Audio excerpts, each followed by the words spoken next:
fellow mourners, and Muranga Muriega, Muriega Rengi, Madani Arogoshu.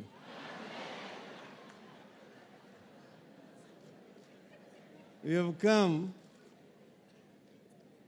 to celebrate the life of a great Kenyan patriot, Kenneth Stanley Nyindo Matiba.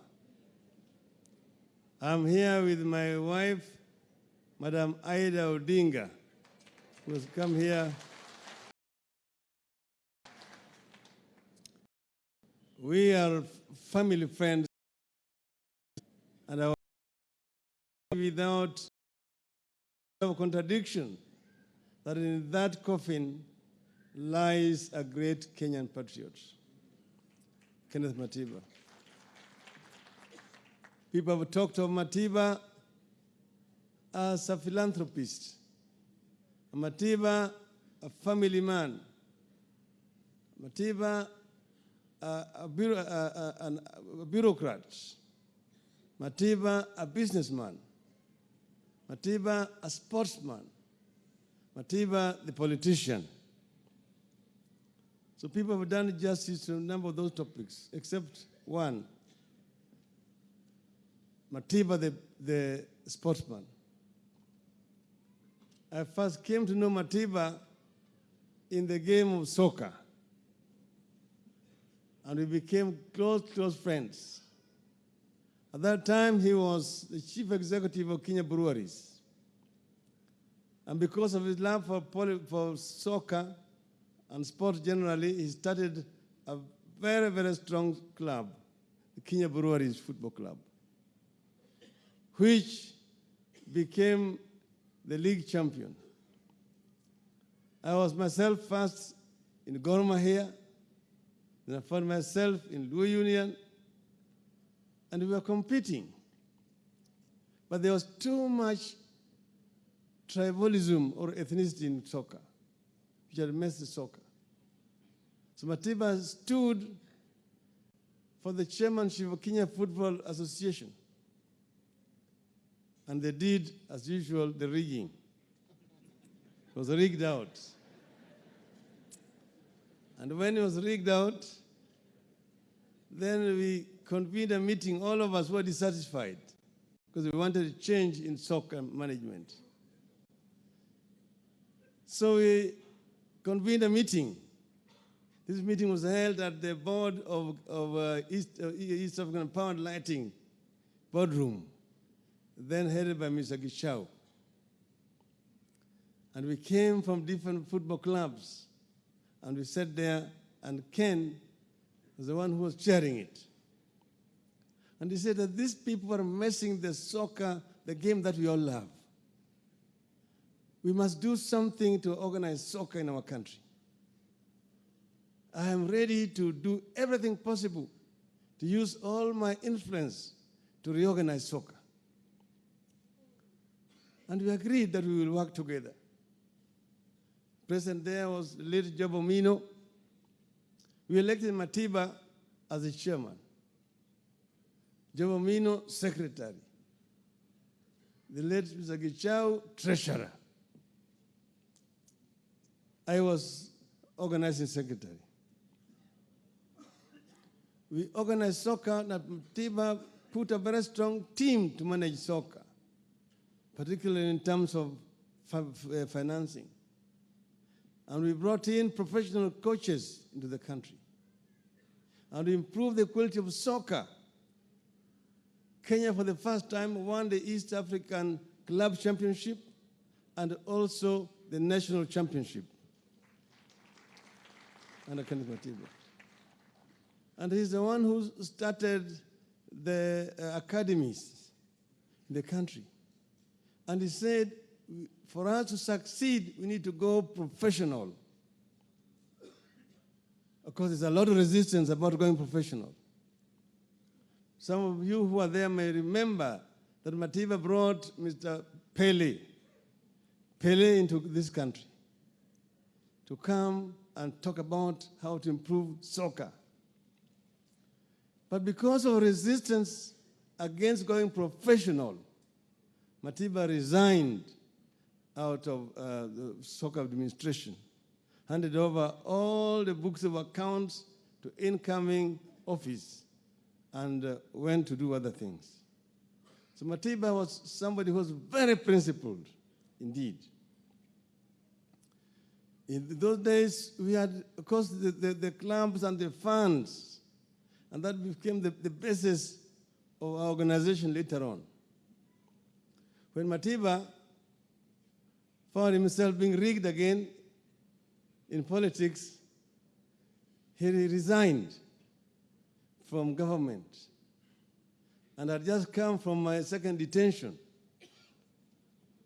And when they made that statement with Charles Rubia, by the way, I'm representing Charles Rubia in this occasion here, because he was not able to come. We were with him at the house, but he's not feeling well. That's why he was not there yesterday. That's why he's not here today. But the family are here. Will you just stand, the family of Charles Rubia? There they are. Up there.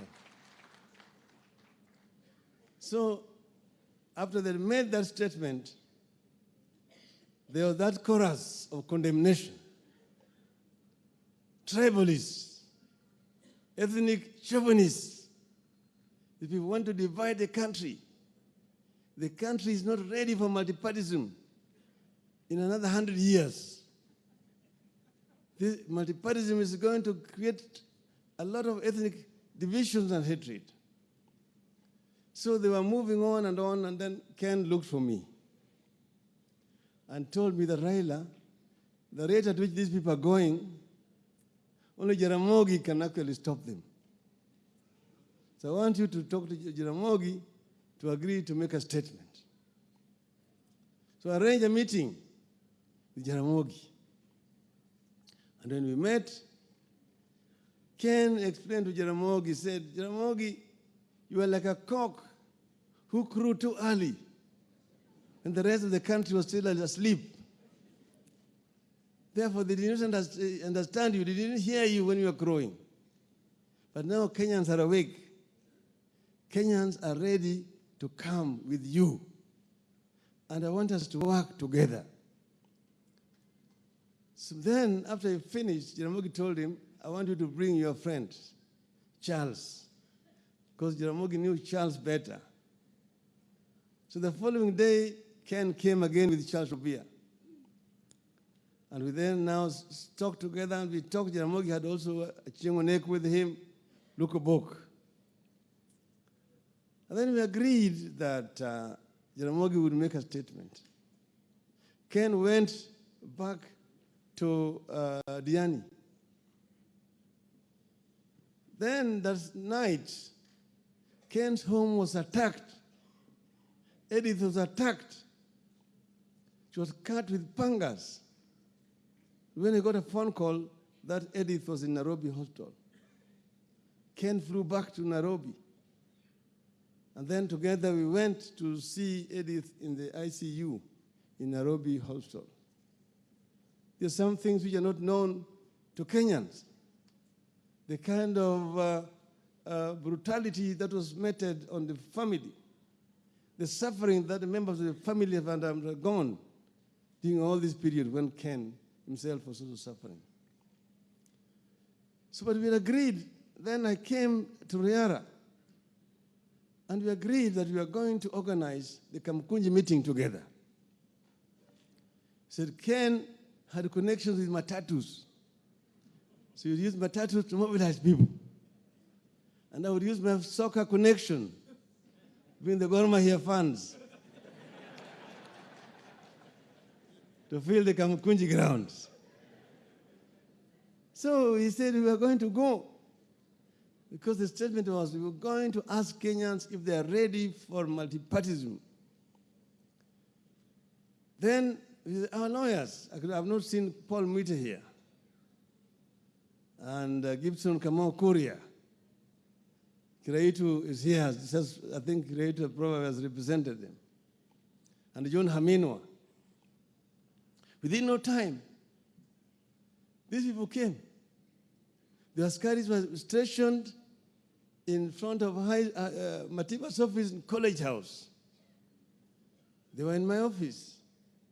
I found so many Askaris there, in Rubia's office. When I came out of the lift, I found them there.